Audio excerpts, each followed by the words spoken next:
Very good afternoon, students. See, in the previous class, we learned about this evolutions of programming languages, and we have learned certain concepts and terminologies about the algorithm, flowcharts, pseudocodes, all those things. And we also had practiced some of the exercise in the lab class about this thing. Okay. And in the previous theory class, we learned about this evolutions of C language, and we have seen the basic structure of the C program. Okay. Again, we will revise that same concepts, and then we'll move on to the next topic, printers and scanf statements, or else we will see the concepts of these two topics together in a today's lecture. Okay, this is the plan of today's class. So in case if you have got any doubt in the previous class, you can stop me and you can interact and ask me the clarifications. Okay.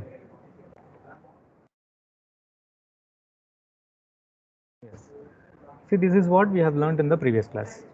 So initially we will have a documentation section, then we will find all the header files declared here, header files, user defined functions. If it is required in our program, we will define all those user defined functions in this place, and then global variables. In case if our program requires a global variable, then we would have declared in this place just above the main function. Only the variable which are declared above the main function will be treated as a global variable, and it can be visible in every other sub module or sub functions inside the program.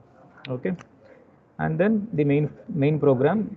Sir, why is our main program? Because this is a keyword that tells that the starting point of any C program should start from the first line inside the main program, main function. Okay, whenever we are writing some word and then making a opening brace, close brace like this, it denotes that this is a function.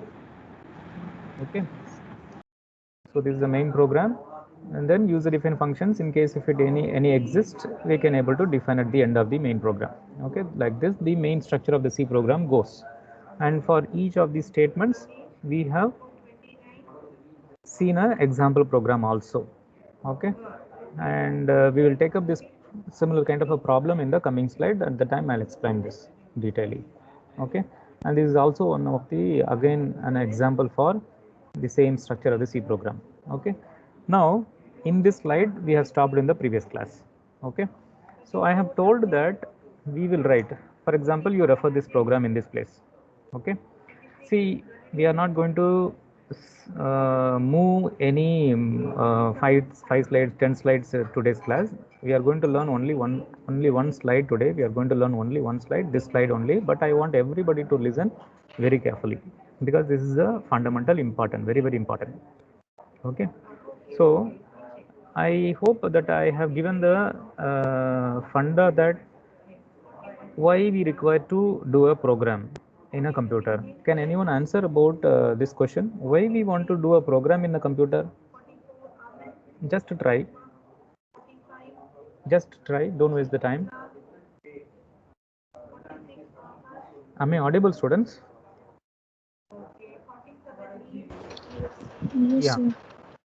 Yeah. Please tell me why we are asked to do a program in the computer. Because we want certain operations to be done by a machine. Yes or no? I have told in the first class, no?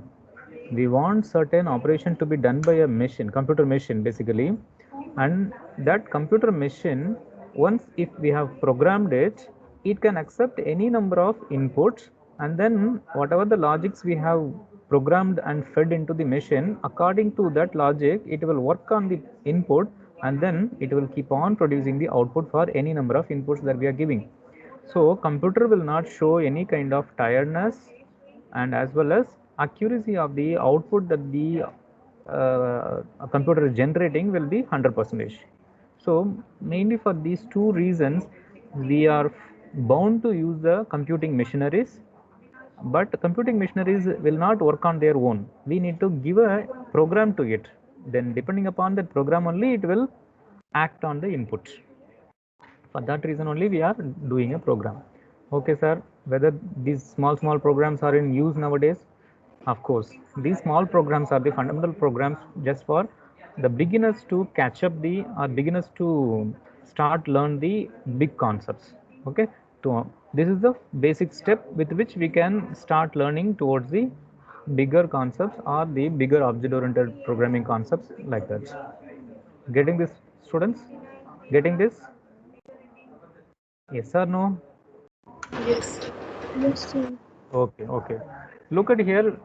I have written one small simple program. Okay, let me explain this simple program, then we will see this one. Okay, basically we have included a stdio.h. I've told that this is a header file, and this header file contains the definition for what this printf should do. Okay, and similarly hash define. See, I'll explain later in the middle of our first unit that there is a concept called macro. It actually defines or it actually assigns 3.14 for all the places wherever we have used pi inside the program. Okay, it finds where pi is located inside the program. In those places it will replace that pi with the 3.14 in this place. That's it. For that reason we need to use as hash define. Actually it is called as a macro. Okay, macro. It is a high time to explain that now itself, but simply understand that this is a macro definition. Okay, now just above these two lines I have also given a double slash, and just for understanding, this is actually a comment line. Okay, this is a comment line. When we are feeding this entire program into our compiler will not take this into account. Okay, it will be treated as only as a description for the programmer to understand what this program is about. Machine will not consider this as a valid input instruction. Why? Because it is preceded with the double slash. Sir, there is also one more line, sir.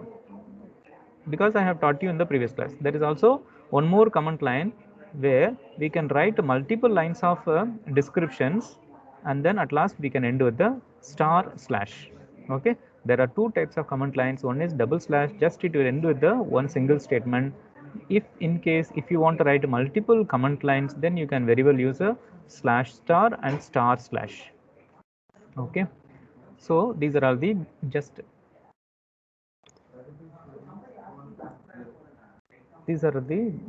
the beginning of this program. Okay, so let me erase all these things so that it will look neat. Now we are beginning our program. In the beginning, whenever we are beginning, we need to write main here. Okay, we need to use this main as a keyword, and also opening brace, close brace, that denotes that the program is starting in this place. Okay, the first line inside this main is a starting place of our program execution. Okay, see, why are in precedence to main there is a keyword called void is placed? You may have a question.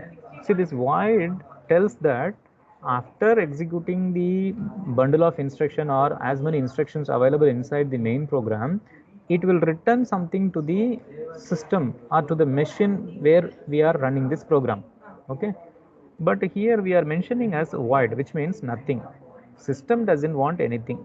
You run, I don't want anything from you, like that we are giving intimation to the compiler. Okay, so it is nothing but null basically. Okay, it doesn't return any value to the computer or system where we are running this program. To denote that, we are using this void. Okay, now inside the main we have written only one single statement named printf. I have already told in the previous class that inside the printf, whatever is enclosed within the double quotes, that will directly upon execution of this program, all these words that are enclosed within the double quotes will actually gets printed as such in the output. Okay, will get printed. See, the output will be value of pi equal to, so up to that it will print as such. But I have told in the previous class that this percentage f is a placeholder. I have told that Amazon usually whenever we are ordering a product, it will not give the product as such in an open space. Means they will not hand over the product as such simply. They will wrap it with some kind of a thermocol, and they will do a proper packaging, and then they will hand over to us. So similarly, the data that we are trying to print should be attached with the already existing string, that is value of pi, okay, in a proper position. That position is significantly intimated to the compiler as a percentage f. In the place of percentage f, our value of pi will go on sit. Okay. In the previous class, I have told, so many rounds I have made. In the previous class, I have told that in the place of a percentage f, I have taken as example of a percentage d and I have explained. But now here I am using percentage f. Okay, percentage d stands for round number, round value. There will not be any fraction. Whereas here, I have taken percentage, sorry, I have taken pi to be 3.14. Okay, 3.14. This is actually having a fractional value after the decimal position. So basically it is a float value. We will call in our computer programming subject as a float. Float denotes it is a decimal number having a fractional part. Okay, float, FL. Those who are hearing for the first time, it is float. Percentage F stands for float data type. This 3.14 is a fractional number. So that to denote that, we are using this word as float. I hope I have given a explanation for all these programming statements. Okay, let me erase all these things so that it will look neat. Now we have written the program now. How to compile and how to run, sir? You may have a question. Okay, look at the left side of the program. C code, that is this code, is written. Okay, before, when we are giving it to a compiler, look at here, when we are giving it to the compiler, first task that the compiler does is it pre-process. See, when we are trying to cook any product, any item in our kitchen, first thing is we will wash the vegetables or do some pre-processing works upon that cooking item. Okay, so similarly here, the code that we have written, when it is given to the compiler, the first task that the compiler does is it do pre-processing upon the code what we are giving as an input. See now, as a result of pre-processing, it takes away, look at here very carefully, as a result of pre-processing, it takes away this line which we have given as a comment. Look at here, after pre-processing, I have removed that comment and the same code has been given once again here. Okay, so like this, maybe we would have used a double slash star and we have given so many other things. Okay, all those comment lines will be removed and that step is called a pre-processing. Okay, C source code after pre-processing will be given to the compiler. Okay, sir, now what will happen?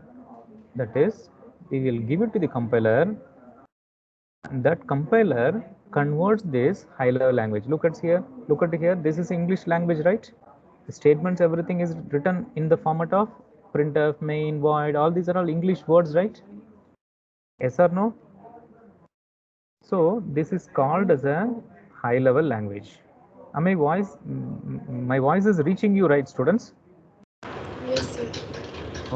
Okay, fine. So this is basically a program written in a high level language. Now this high level language code should be converted into a format that the machine can understand. Okay, that basically we will say that assembly language or assembly code. Okay, assembly code, it will be converted by the compiler into assembly code, and that assembly code will be looking like this one. Look at here, it will be in terms of ones and zeros in case if it is a binary numbers, but here I have given all the numbers in the format of hexadecimal numbers. Okay, hexadecimal numbers. What, sir, what happens to the first portion of a code? That is, this is a separate file that has to be included among this main program, but on finding this, it itself will be defined in a separate file. Look at here, this is a single program, but this program contains three parts. One is hash include stdio.h, and that will be defined separately in a single file. A hash defined pi defines a 3.14, that will be defined in a separate file that I have not written here. And then lastly main, and that will be defined converted into a assembly code in a separate file. So 3 files will be separately defined or being converted by the compiler into assembly codes. Getting this point, students? Understanding up to this? Understanding up to this? Yes, sir. So as a summary, what I will say here, the code which we have written, first comments lines will be removed. That is called pre-processing. And then compiler will convert this English statement, that is a high-level language codes, into assembly codes in the format of hexadecimal numbers.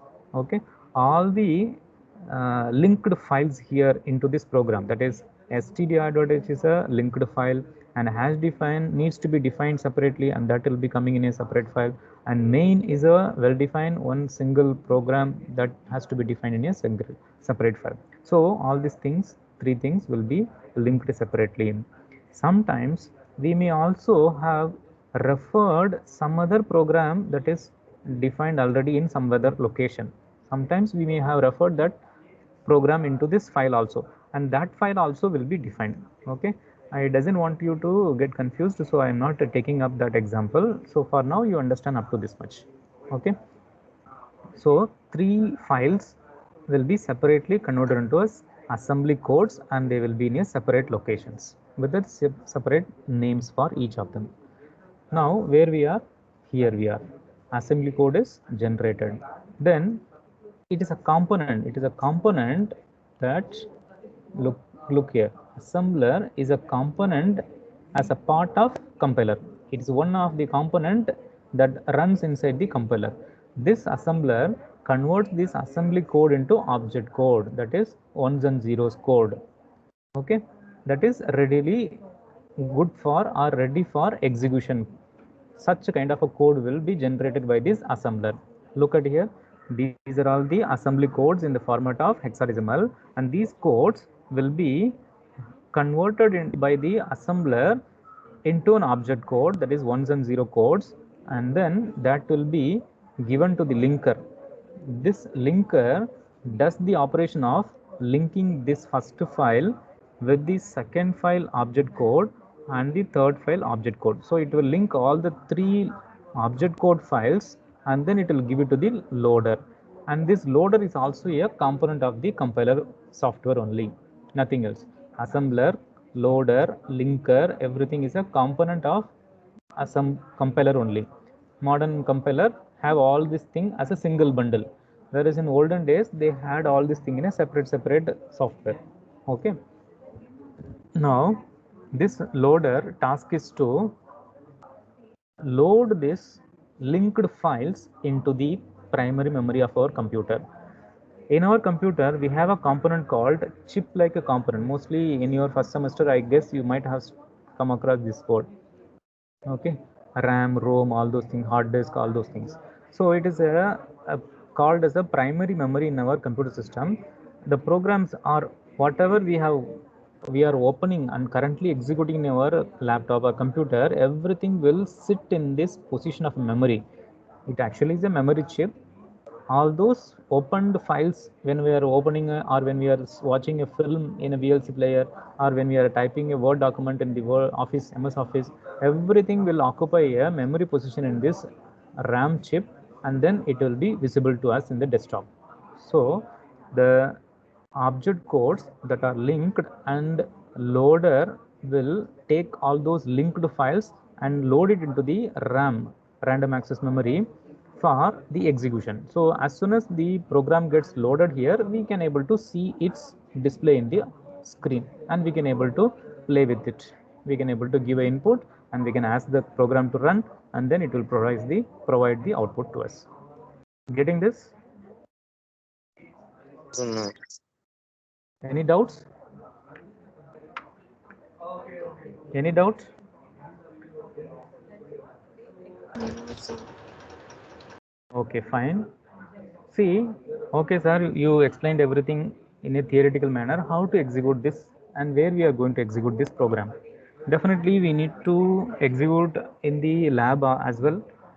We will be having around 12 exercises. Among that, our first experiment is alone over. Remaining 11 experiments are with the programs only. We are going to put our hands in the computer systems to type the program and run the program only. Okay, next in this slide we are going to learn how to execute the program.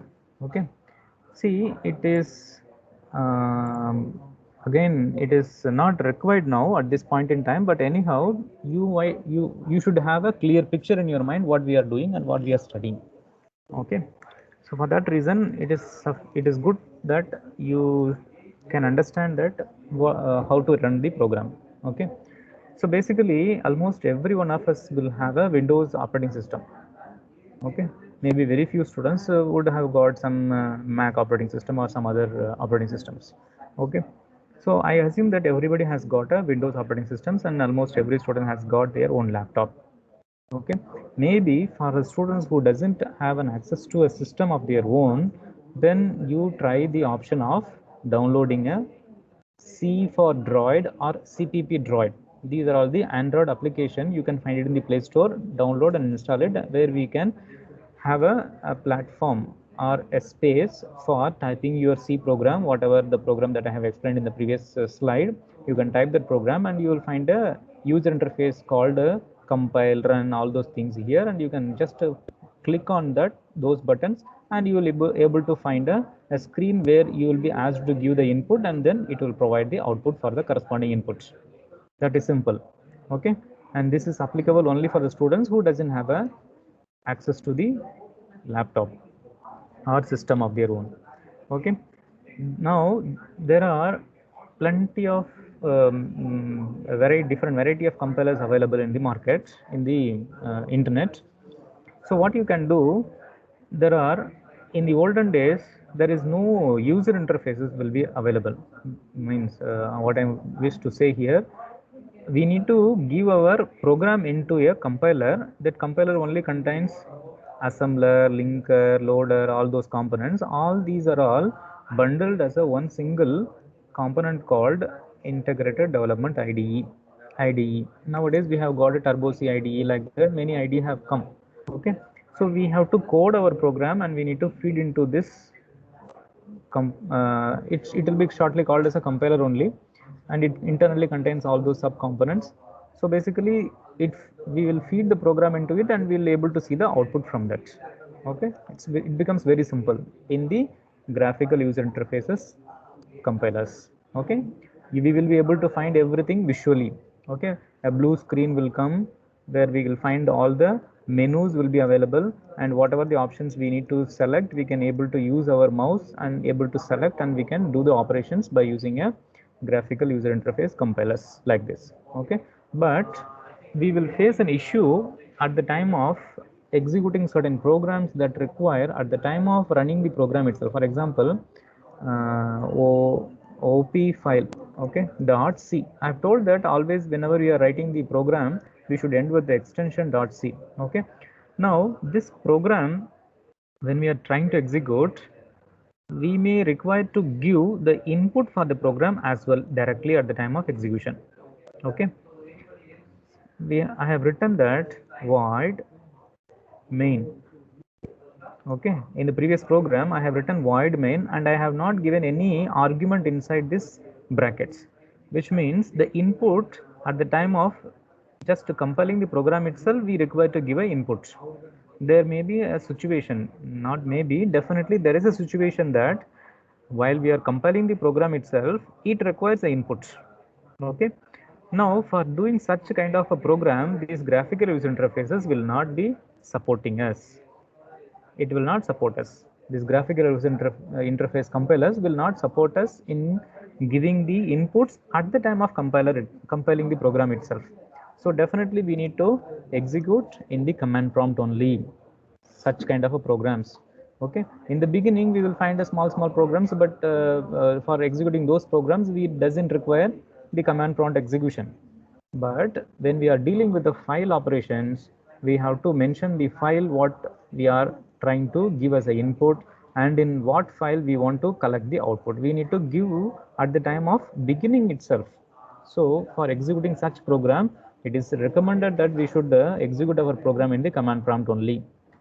Okay, so in order to execute a few programs in the user interfaces, and few programs in the command prompt. I don't want to confuse you all. So from the beginning itself, we will stick to use only the programs to be executed only in the command prompt. Now I'll be telling you how to execute the command prompt. No big softwares are required. These are all the softwares you can simply search in the internet and you can able to download and you can execute. And for executing the program in the command prompt, I will explain you. Okay, first basically you search for GCC compiler in the internet. It will be around maximum within 50 MB of file size you will get. Okay, just put download it, click next, and then download, install it in your system. That's all. Once you installed, it will not show any kind of interfaces, desktop icon in your desktop. Okay, it will not create any kind of icon in the desktop, but we can able to check its presence just by typing in the command prompt this command, that is gcc -v. Okay, now I am going to the command prompt. Okay, I hope you are able to see my command prompt. Press Windows plus R button. Okay, how to open a command prompt? Windows plus R button. You click in your keyboard, automatically the run prompt will get open here. Okay, in the command position, the text box place, you type simply CMD. Okay, automatically this black window will open. Is it visible, students? Is it visible? Yes, sir. Okay, okay. So what you have done, you have opened up. First you have to download the GCC compiler and install it. Once after installation, to ensure that it got successfully installed, you type the command called gcc-v. Okay, gcc-v, and give us some moment for our computer to think, and then it will start detecting that it has got installed its GCC. The version of the GCC installed into this computer is 9.2.0. Okay, so once if your compiler is successfully installed, you will get this message. Otherwise, you will get an error message, so that you can go again and then download and install it once again. Okay, okay, sir. Now I have installed. I found that the GCC is working in my system. What I have to do next? Do one thing. This is actually a name of the directory that is available in my system. Do one thing, you go to a directory, or directory in the sense a folder. Okay, go to a directory. For going to a directory, I need to check what are the directories available inside this Krish folder. Okay, for understanding that, simply dir. Okay, now already I have practiced it and I have saved a program inside the folder called, wherever dir is located, these are all the folders. Okay, these are all the names of the folders available. Okay, there will be a folder called desktop. Okay, I need to go into a desktop. Look at here, the way of going into a desktop is change directory, cd desktop. Okay, desktop. Now I have given a command for my computer to step into the desktop folder. My computer have come now inside this desktop folder.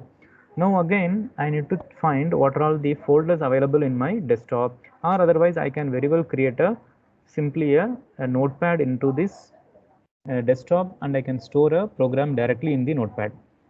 Okay, simply type notepad and click enter. Automatically notepad will get opened here. Okay, now you type the program what you are trying to execute. For example, what should will come here? stdio.h. Okay, that is hash define pi 3.14. Okay, then void main printf. So inside here, value of pi is equal to percentage f. Then after the double quotes, the value of pi should be placed into this percentage f. So pi have to be written in this place. So once after closing this, complete this. Now we have typed a simple program. Now we have to save this program. So for saving, you click save button, or otherwise directly Control S in the keyboard. Okay. While at the time of saving, be careful. You give a name for your file. For example, I am giving my first name for my file as program1. Program1. Okay. .c. And some computer system will enforce that .c will be treated as a differently, or it will not save it as a .c extension properly. So to enforcing, we are compelling the computer to save it with the .c extension only. For doing that, you need to enclose the entire file name within a double quotes. Okay. Remember students, when we are giving a name for our file with the .c, some computers will not recognize the .c as a C programming file. Okay, so if it is not saved with the .c extension, our computer will not recognize that C program and it will not execute properly. So to enforce, we are compelling that our computer to save it only with the .c extension only. For that purpose, better always remember to save that entire file name within a double quotes. Okay, I have done it and I am clicking save button. So while at the time of clicking save button, you check whether you are saving it in the proper directory where you want to save.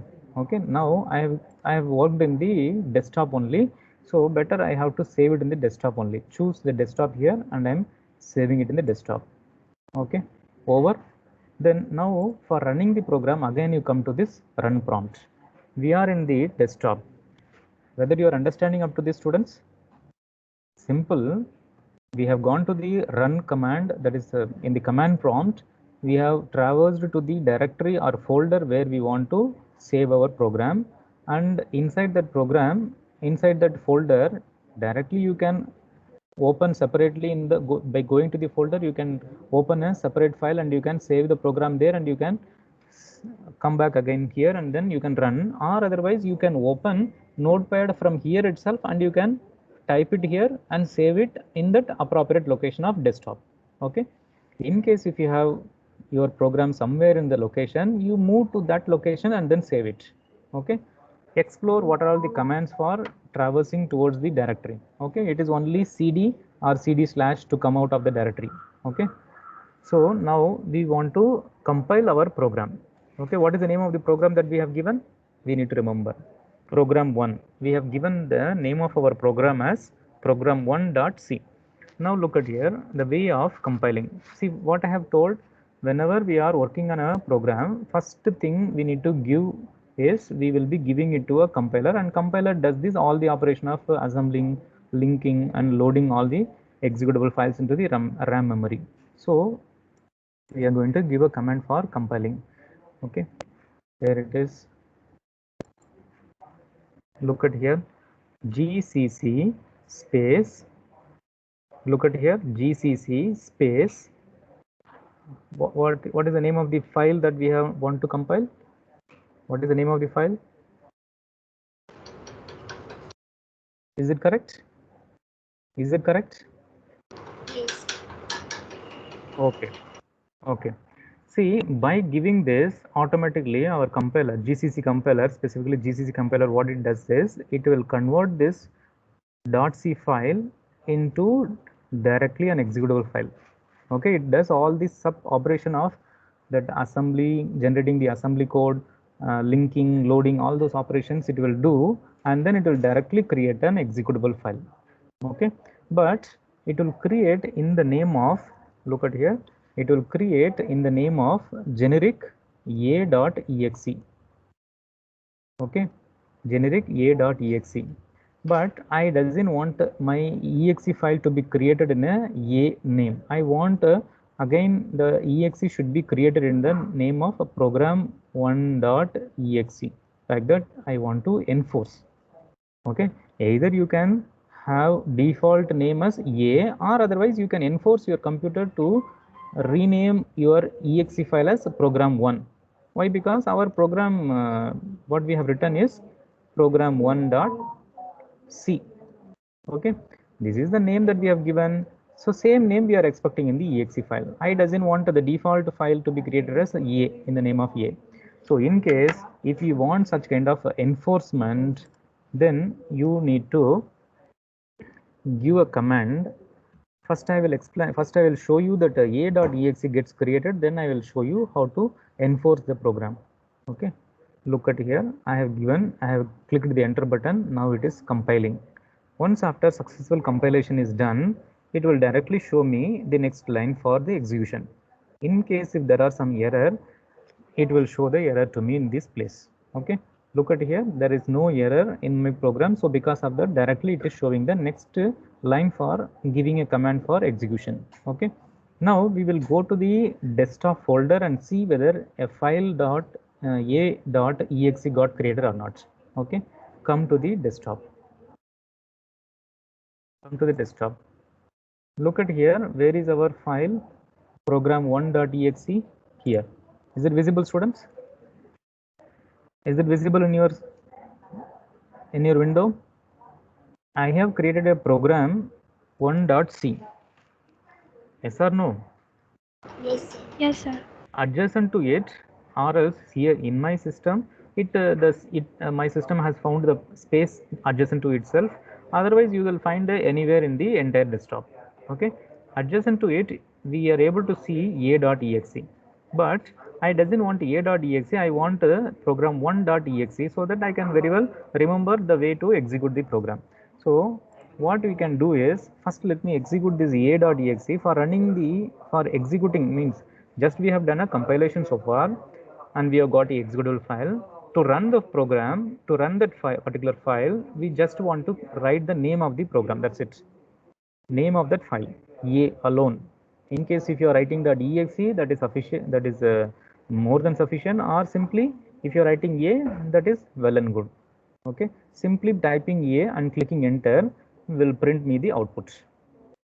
Value of pi equal to will come as such, and after that, in the place of a percentage f, I have brought that 3.14. Sir, why sir all this sorry, 4 times 0 got appended here? Because the speciality of the float data type is, it will take compulsory, the speciality of the float data type is, after the fraction, that is decimal point 3.1, 3 point, after the decimal point, it will create 6 decimal digits.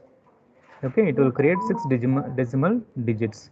So in the place of this 6 decimal digits, we have got a valid bits of 1 and 4. In the rest of the places, it will append 0, 0, 0. Getting this? Getting this? Yes or no? Okay, Yes, okay. sir. Okay, 1 minute.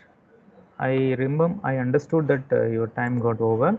1 minute. To now we will try to enforce that name of the program to the name that we want. For example, I want my program to be written in the name of srm.exe. Okay, GCC. Then we have to give program1.c.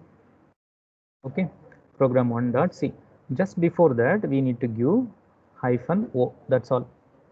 Okay, like this, if you are giving, automatically the program1.c will get compiled, and successfully it will rename that a file by default.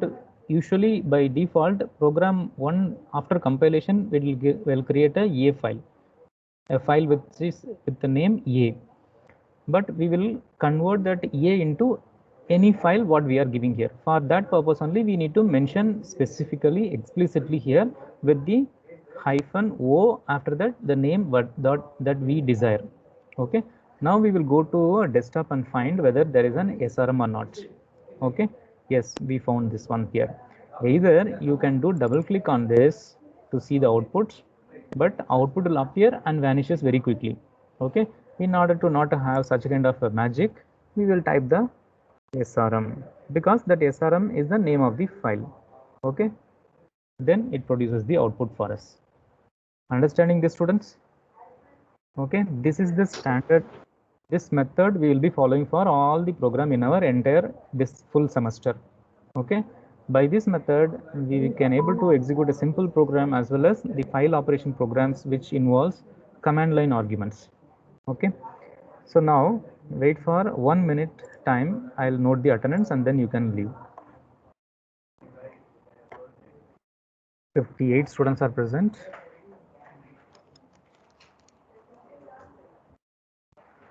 4 students are absent. Who are all those 4 students?